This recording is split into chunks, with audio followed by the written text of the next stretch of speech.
Ang vlog content natin ngayon mga kalagalag ay ang pagbisita natin sa Maliko Viewpoint na kung saan matatagpuan natin sa San Nicolas, Pangasinan. At nasa boundary ito mga kalagalag ng Santa Fe, Nueva Vizcaya. At dito nga nagsasalubong yung dalawang kabundukan o dalawang probinsya na talagang napakaganda ang view rito sa lugar na ito. Ma-amaze kayo sa sobrang ganda. Kahit ngayon mga kalagalag maulap siya at maulan, pero lumilitaw pa rin ang ganda ng Maliko Viewpoint. At kita natin dito sa may ibaba, wala nang ulan dito kaya tanaw natin yung kagandahan ng kabundukan. At sako pa rin ito mga kalagalag ng San Nicolas, Pangasinan. Ayan, sa baba na ito ng Maliko, pero napakaganda pa rin ang mga kabundukan at mga kagubatan sa lugar na ito. Talagang mamamangha kayo sa sobrang ganda yung mga view na matatanaw natin sa lugar na ito. Ayan, so medyo maulap siya at umaambon-ambon, pero napakaganda pa rin.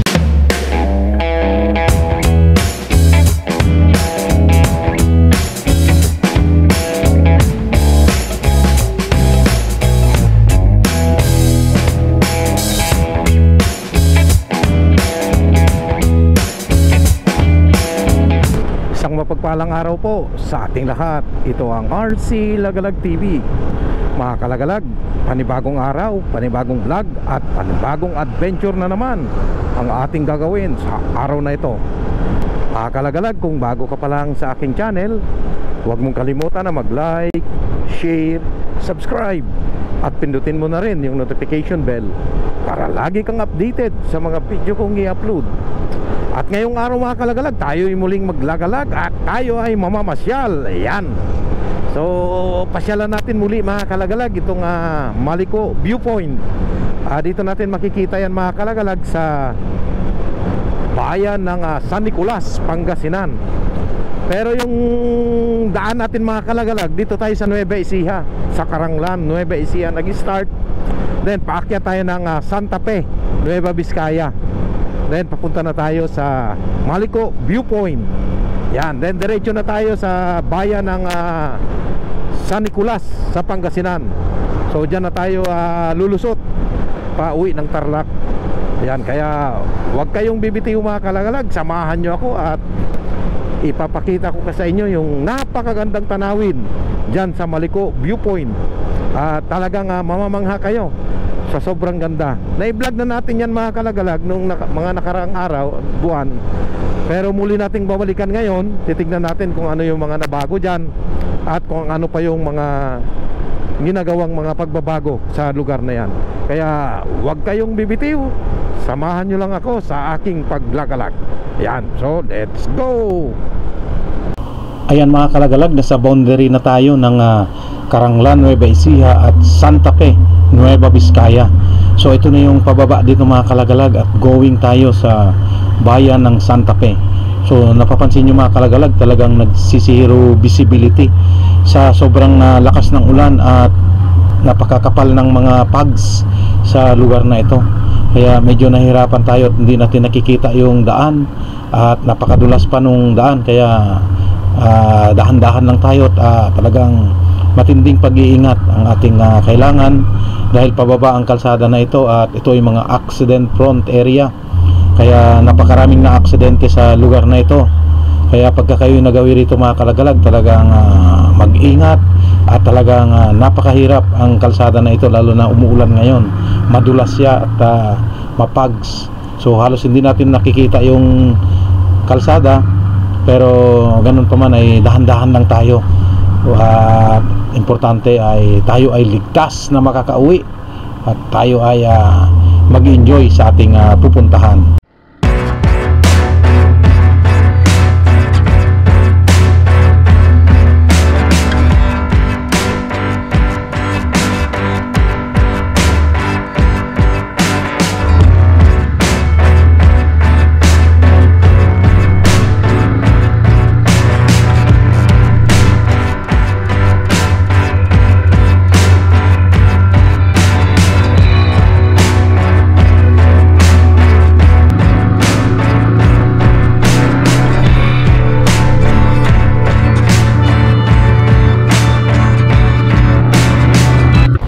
Ayan mga kalagalag, papasok na tayo sa Malico Viewpoint.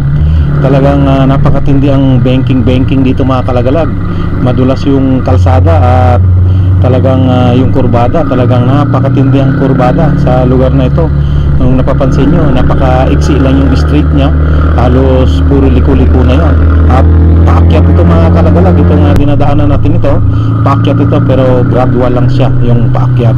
At nakita natin yung talagang paligid niya, talagang puno-puno ng mga ulap at halos zero visibility ang kalsada na ito. Halos hindi natin makita yung daan. At kaya kailangan talagang listo lang talaga para tayo ay ligtas na makapasya at kasiyahan ng ating matatamo.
Ayan mga kalagalag, andito na tayo ngayon sa Malico Viewpoint. Ayan, so kita natin talagang napakaganda mga kalagalag. Solid talaga yung pamamasyal natin ngayon kahit maulan, maulap, malakas ang hangin. Pero talagang kinaya pa rin natin na makarating dito at mamasyal. Kahit na maulap siya mga kalagalag, so kita natin talagang lumilitaw pa rin ang ganda nitong Malico Viewpoint. Ayan, so napakaganda mga kalagalag. Kaya kahit maulan o maulap, talagang tanaw pa rin natin yung kagandahan sa lugar nito. Ayan.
mga kalagalag, galing na tayo dun sa Maliko kanina, sa Maliko Viewpoint.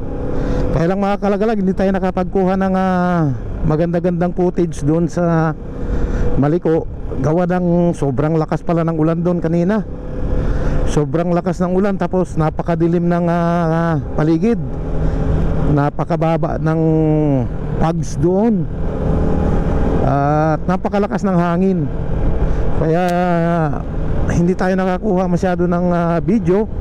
At pili lang yung lugar na nakita natin doon na hindi masyadong malakas ang ulan, at nakakuha tayo kahit na konti para sa idadagdag doon sa ating vlog, sa ating content ngayon. At bumaba na tayo mga kalagalag, pero nasiraan tayo kasi doon sa taas, nabutas yung gulong natin. Kasi dito sa Maliko ay may mga landslide kasi dyan na talagang yung landslide dyan, yung mga rock slide, matalim yung mga bato. Kaya hindi tayo nakakuha ng video masyado doon sa taas. At dito na tayo sa bandang baba nakakuha.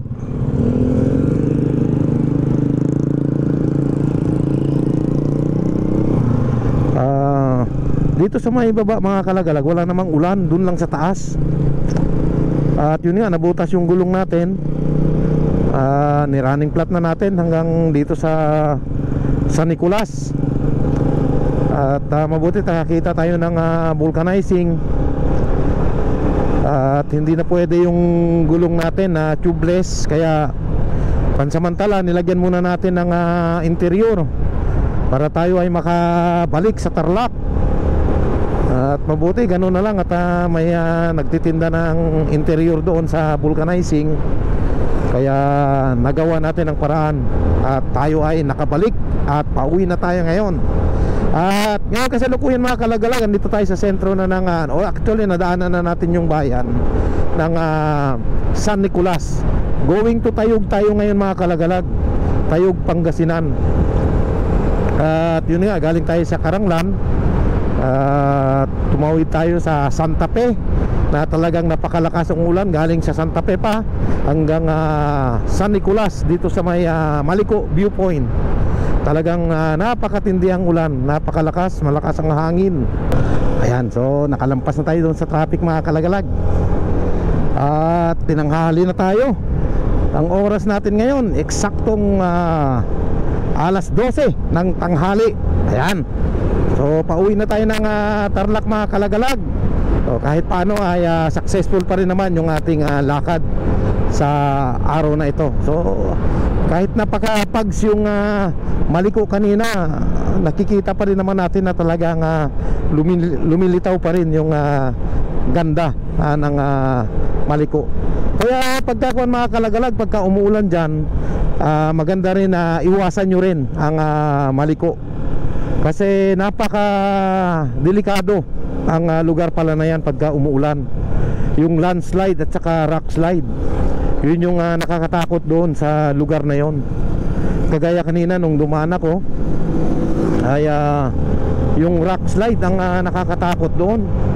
At maaaring isa sa nakadali yon sa motor natin, yung rock slide.